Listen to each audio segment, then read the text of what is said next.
नमस्कार, मैं हूं संकेत उपाध्याय। आपका स्वागत है। आप देख रहे हैं एनडीटीवी इंडिया। ये प्रभु राम की नगरी अयोध्या में क्या हो रहा है? पिछले एक हफ्ते से बवाल चले जा रहा है।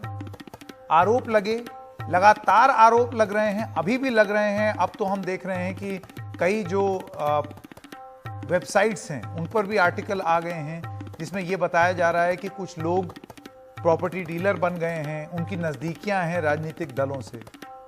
इन सब चीजों में एक चीज जो चोटिल हो रही है वो है आस्था। तो इस आस्था को बनाए रखने के लिए क्या होना चाहिए? एक तो हो गया आपका राजनीतिक रिस्पॉन्स, और वो क्या है? वो ये है कि आप खोट निकालें, आप दोष मढ़ें और आप इसको जाके सीधा आस्था से ही जोड़ दें कि ये लोग भगवान राम के प्रति जो लोग आस्था रखते हैं उनको बदनाम करने की कोशिश कर रहे हैं। और दूसरा, तो मैं समझता हूं जब आरोप इतने गंभीर होते हैं और दस्तावेज सामने हैं, तब क्या किया जा सकता है आस्था बनाए रखने के लिए, ट्रस्ट में ट्रस्ट बनाए रखने के लिए, कि आप जांच करें, एक निष्पक्ष जांच करें, ताकि जो भी हो, अगर ये झूठ है जैसा कि बताया जा रहा है, तो वो सामने आ जाए। तो सवाल इंडिया का है ये, अयोध्या में एक के बाद एक क्यों सामने आ रहे हैं जमीन के घोटाले? क्या आरोपों को बस राजनीतिक साजिश कह देना काफी है? क्या जांच ही एकमात्र रास्ता है? चाहे वो सीबीआई की जांच हो या फिर न्याय, आप तय कर लीजिए। लेकिन जांच के बिना आप कैसे एक कंक्लूजन पर आ जाएंगे? आप कैसे एक निर्णय बना लेंगे कि यह आदमी राजनीतिक द्वेष भावना से कर रहा है या यह आदमी धर्म को बदनाम करने के लिए कर रहा है? आरोप है ना, आरोपों को कैसे सिद्ध किया जाता है? एक जांच से। तो वो जांच क्यों ना हो?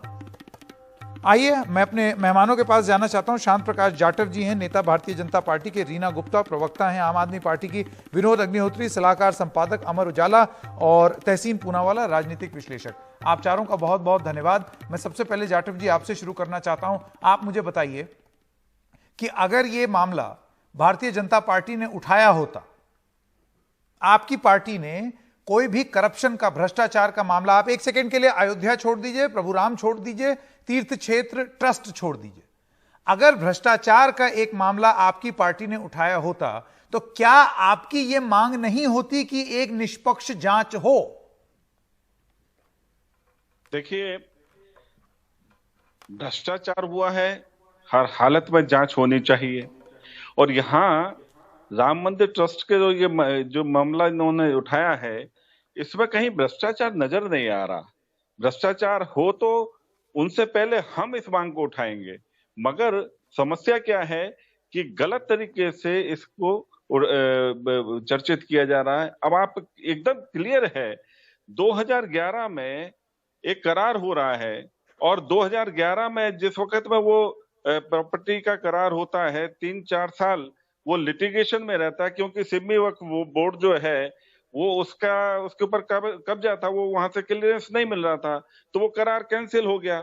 उसके बाद में फिर दूसरा करार होता है, उसमें भी ये समस्याएं आती हैं। अब एक चीज जिसका करार मान लो 4 लाख रुपए का 2011 में हुआ, और 2020 में वो जमीन बढ़ जाती है, तो पहला करार तो 4 लाख पर ही रजिस्ट्री होगी ना।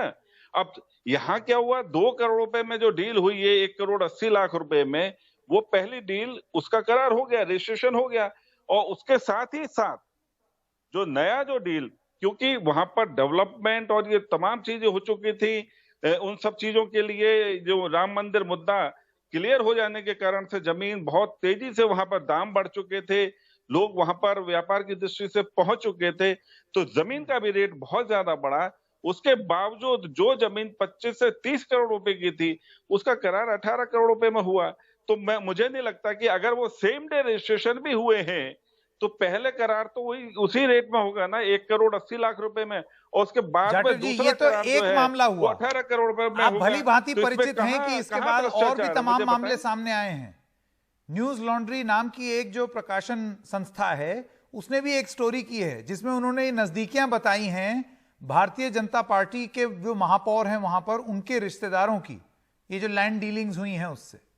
आपको नहीं लगता एक के बाद एक जो आरोप आ रहे हैं उनको आप किसी भी आरोप को देखिए, जाहिर सी बात है आप बोलेंगे कि इसमें कुछ है ही नहीं, लेकिन आपके कहे को ऐसे कैसे मान लिया जाए? तो जांच होगी तब पता चलेगा ना कि ये सही है। जो व्यक्ति महापौर है तो उनके परिवार के सदस्य, उनके मित्रगण हर तरीके से किसी ना किसी पेशे से जुड़े हुए हैं, और अगर कोई पेशे के उस पेशे से जुड़े हुए व्यक्ति जो महापौर से संबंधित हैं तो उसमें इसको गलत नजरिए से नहीं देखा जा सकता, वो व्यापार है। और दूसरा, 25 करोड़ की जमीन 18 करोड़ रुपए में मिली है, हमें उस चीज को भी तो प्रोत्साहित करना चाहिए कि हमने 7 करोड़ रुपए का उसमें मुनाफा ही दिया है ट्रस्ट को।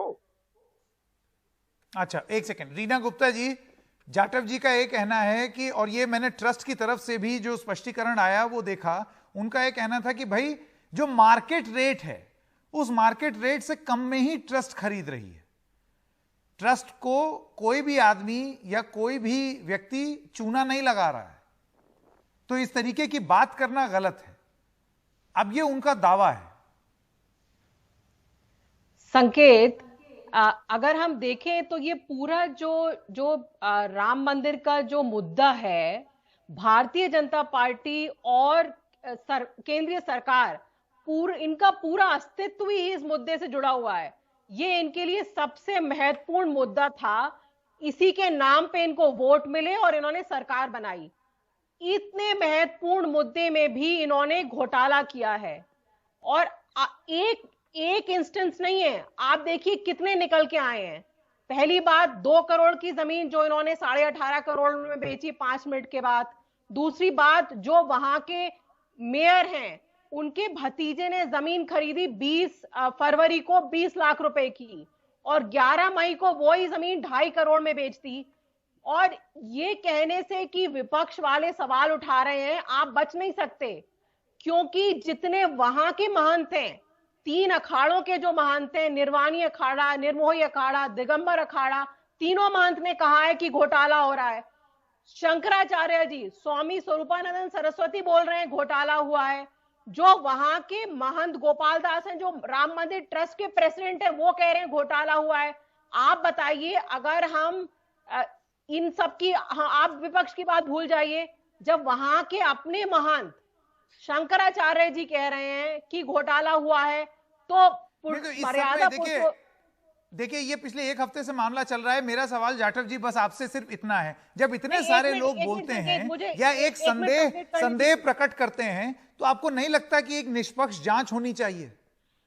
संकेत जी, बड़ा क्लियर है। शुरुआती दिनों में अब क्या राजनीतिक कारण है कि समाजवादी पार्टी ये चीज नहीं बोल रही है या डिबेट में आने को इच्छुक नहीं है, मैं नहीं जानता।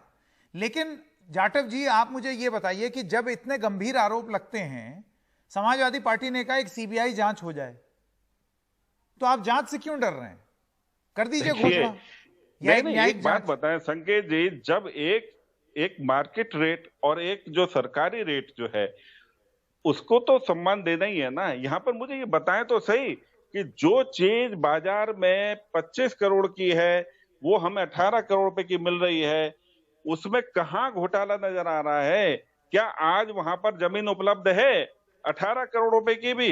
तो हम और लेने के लिए तैयार हैं, क्योंकि मंदिर को विकास करने के लिए और उसके आसपास का जो जमीन है उसको विकसित करके लोगों की सुविधा के लिए हमें वैसे ही जमीन चाहिए। और क्या वहां पर अभी रीना जी का ये कहना है कि वहां पर जितने संत और महंत हैं, बड़ी आसानी ये से मानना है कि ये घोटाला हुआ है, लोग इस पर आप क्या कहेंगे? वो एक मोटा सा गट्ठा लेकर के चलते हैं और कहते हैं इसमें भ्रष्टाचार के सबूत हैं, और वो सबूत कभी इन्होंने दिए नहीं। दिल्ली में ये सबूत जो है ना, शीला जी के लेकर के घूमते थे, क्या नाम है, अरविंद केजरीवाल जी, वो सबूत इन्होंने आज तक दिए नहीं। सिर्फ ये जो है लोगों को गुमराह करने का काम कर रहे हैं। बाकी जो दूसरी पार्टियां हैं उन्हें भी मालूम है कि ये झूठ है और झूठ के पांव नहीं होते, लिहाजा वो भी आपने खुद समाजवादी पार्टी इसका हिस्सा नहीं बनना चाह रही। कहीं भी किसी तरीके का कोई भ्रष्टाचार नहीं है, बहुत फेयर डील हुई है। और अभी आपके इस प्रोग्राम से 5 मिनट पहले ही मैं वहां के जो ट्रस्टी हैं कामेश्वर चौपाल जी से बात कर रहा था, उन्होंने मुझे अभी सारी स्थिति से अवगत कराया। वही बात मैं आपके सामने भी रखी है अभी। चलिए गुप्ता जी, मैं आपका रीना जी मैं आपके पास जल्दी से आपको राइट टू रिप्लाई दे दूं, उसके बाद मेरे बाकी 2 मेहमान। देखिए रीना जी, आपने सुन लिया जवाब। जी, जो आपके बताइए, कल एक नया वो आया है, जो वहां के एक और महंत हैं, वो कह रहे हैं नजूल की जमीन थी, और जो हमने 20 लाख रुपए में मेयर के भतीजे को दी थी और उसने 2 करोड़ में बेच दी। अब आप इसका क्या जवाब है कि आपने नजूल की जमीन कैसे बेच दी?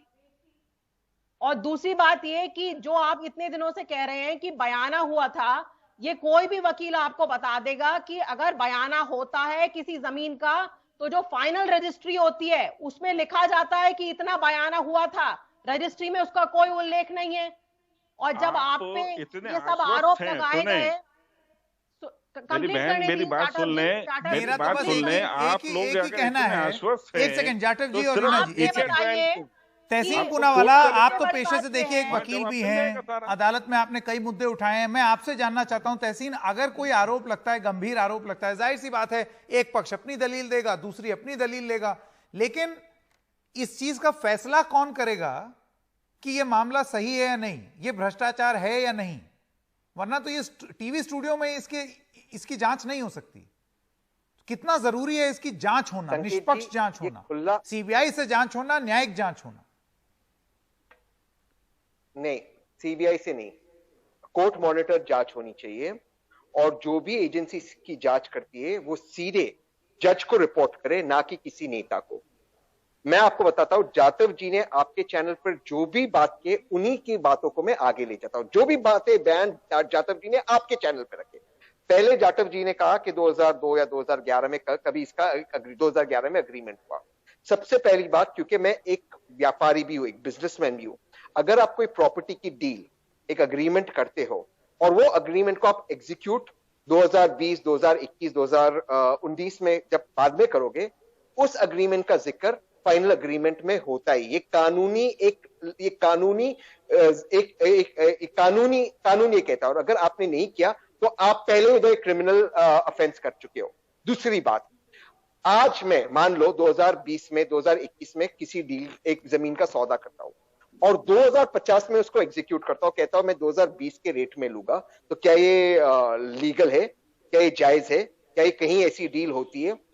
रेडी रेकनर का मतलब क्या होता है? सरकार ने रेडी रेकनर रेट्स क्यों दिए? सरकार ने रेडी रेकनर रेट्स इसीलिए दिए ताकि ब्लैक मनी और इस तरह की जो धंधे, मैं अपने शब्दों का मैं इस शब्दों पर ये शब्द जो मैं यूज कर रहा हूं, इसकी जिम्मेदारी ले रहा हूं। ये जो धंधे कर रहे हैं बीजेपी वालों, इसे रोकने के लिए रेडी रेकनर रेट का इस्तेमाल हुआ है। रेडी रेकनर रेट क्या कहता है? जिस साल में फाइनल अग्रीमेंट होता है उसके नीचे आप नहीं ले सकते हो। आप ये नहीं कह सकते हमने 2011 में 2 करोड़ में डील की थी, 2002 में हमने 50 लाख में डील किया था, इसलिए उस डील को हम 2020, 2021 में एग्जीक्यूट करेंगे। ये कानून के खिलाफ है, ये एक क्रिमिनल ऑफेंस है। सर, मैंने आपके बीच में नहीं बोला, मैंने आपके बीच में नहीं बोला। आई एम सॉरी सर, आपको रोकना होगा। आपने कुछ नहीं, मैं आऊंगा आपके पास, रुक जाइए। आप जो भी जवाब देना चाहते हैं आप दे दीजिएगा थोड़ी देर में। तहसीन भाई मेरी बात सुन लो, तहसीन भाई मेरी बात सुन लो। मैं शो छोड़ दूंगा।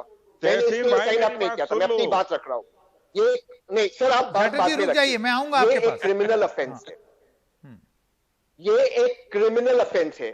और आप ये कह दो कि मैंने जब डील की थी उस वक्त ये रेट था और उस डील को मैं इस साल में एग्जीक्यूट कर रहा हूं, उस डील का आप कोई जिक्र ना करो फाइनल एग्जीक्यूशन अग्रीमेंट में, और आप कह दो कि जुबानी में इस चीज को मानता हूं क्योंकि मैंने ये कागज 2011 के आपको दिखा रहा हूं।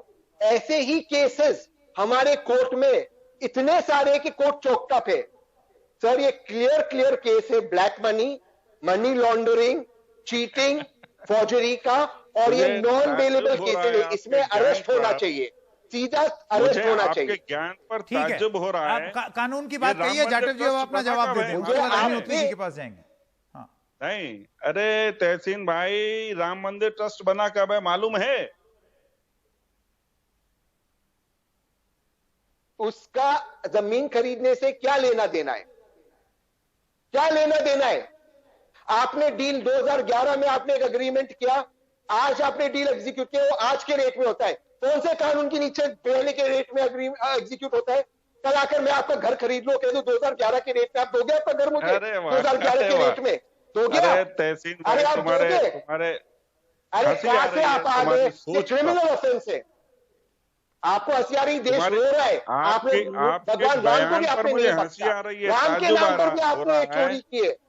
आप एक बात भगवान राम के बताएं, नाम पर भी चोरी राम मंदिर ट्रस्ट ऐसा बना कोई कब सगा है? नहीं जिसको भाजपा ने ठगा नहीं। ये 2011 ऐसा में कोई राम सगा मंदिर नहीं ट्रस्ट ने जिसको डील नहीं भाजपा किया ने है। ठगा नहीं। आप मुझे कानूनी जवाब दीजिए, कानूनी जवाब दीजिए, आप कानूनी मेरी जवाब। मेरी बात अब आपने बोलने देंगे या 2011 नहीं? का अग्रीमेंट जो रजिस्टर किया था, ये फाइनल अग्रीमेंट में बताया या नहीं बताया? हाँ या ना? 2011 में, हाँ या ना?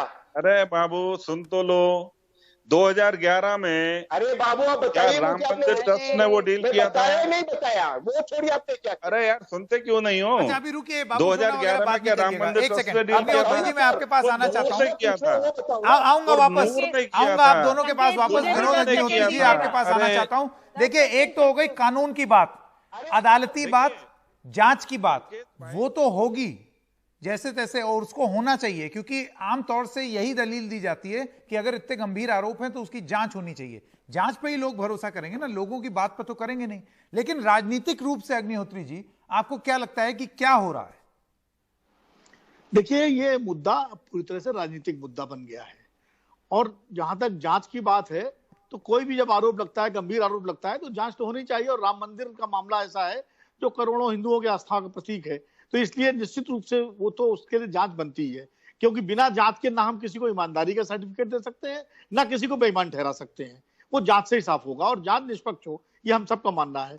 दूसरी बात, ये राजनीतिक मुद्दा इसलिए बन गया है कि समाजवादी पार्टी ने ही सबसे पहले इसको उठाया था। जो पवन पांडे वहां के पूर्व विधायक हैं, उन्होंने ही इस मामले को पहले उठाया था। इसके बाद आम आदमी पार्टी, संजय सिंह ने इस पर लगातार प्रेस कॉन्फ्रेंस की है, और इस तरह के 3 मामले सामने आए हैं। एक वो 18.5 करोड़ और 2 करोड़ वाला, दूसरा ये 2.5 लाख, 20 लाख और 2.5 करोड़ वाला, और तीसरा बगल की एक जमीन 8 करोड़ में खरीदी गई। 3 मामले सामने आए जो कि सोशल मीडिया में और मीडिया में छपे हैं। तो मुझे लगता है कि ये मामला अब पूरी तरह से राजनीतिक बनता जा रहा है। विधानसभा चुनाव जैसे जैसे नजदीक आएंगे, आप देखिएगा ये मुद्दा लगातार उठेगा, क्योंकि राम मंदिर का मुद्दा जो है ये कोर मुद्दा है भारतीय जनता पार्टी का और पूरे संघ परिवार का। तो जाहिर है विपक्षी दल इसी मुद्दे पर बीजेपी को घेरने की कोशिश करेंगे। बीजेपी के हित में तो यही है कि इस पे एक निष्पक्ष जांच बिठा दें, और बिठाने के बाद 3 महीने के अंदर उसकी एक रिपोर्ट आ जाए, और उस रिपोर्ट के आधार पर जो भी निष्कर्ष आए उस आधार पर फैसला कर लें। तो उससे क्या होगा, तब ये राजनीतिक मुद्दा बनने से बच जाएगा। अगर आप जांच डिले करेंगे, नहीं, जैसे मैं आपसे कि ये बोफोर्स जानना में जांच चाहता डिले हूं, की गई देखिए थी। अग्निहोत्री जी, अभी अगर आप किसी को हटाएं या ये बोलें कि जांच जब तक पूरी नहीं हो जाती फलाने फलाने जो हैं वो अपने पद पर नहीं रहेंगे क्योंकि बड़े गंभीर आरोप लगे, जैसे ही आप ये करेंगे तो फिर आरोप ये लगेगा, देखिए आपकी नाक के नीचे एक भ्रष्टाचार हो रहा था। तो आपको लगता है कि अभी भारतीय जनता पार्टी की रणनीति ये है कि मानो ही मत, क्योंकि अगर आपने किसी को हटाया या कोई एक्शन लिया तो तुरंत आरोप लगेगा कि इसका मतलब आपकी नाक के नीचे घपला हो रहा था, इस वजह से मानो ही मत।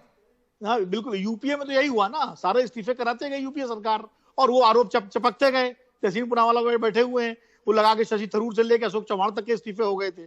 तो यहाँ तो ये मौजूदा जो सरकार हमारी है, ये तो इस मामले में डिनायल मोड में रहती है। आज तक इस मामले में कभी भी कोई किसी पर स्वीकार किया ही नहीं गया, इसीलिए कोई जांच नहीं बिठाई गई। और जब जांच नहीं बिठाई जाती है तो इसका मतलब स्वीकृति नहीं होती है, स्वीकृति नहीं होती है तो वो मुद्दा नहीं बनता। इस कार्यक्रम के अंत में हमने जहां से शुरुआत की थी, हम वही सवाल पूछना चाहते हैं। आप सबका बहुत बहुत धन्यवाद कि क्यों जांच ना हो, इतना गंभीर आरोप ट्रस्ट पर, लोगों के ट्रस्ट का सवाल है, तो आप सिर्फ ये कहकर के छूट जाना चाहते हैं कि ये लोग राजनीतिक भावना से कर रहे हैं। अगर आरोप लगा है तो आम तौर पर उस पर जांच होनी चाहिए ना, तो इस मामले में जांच क्यों ना हो? सीधा, सरल और छोटा सा सवाल।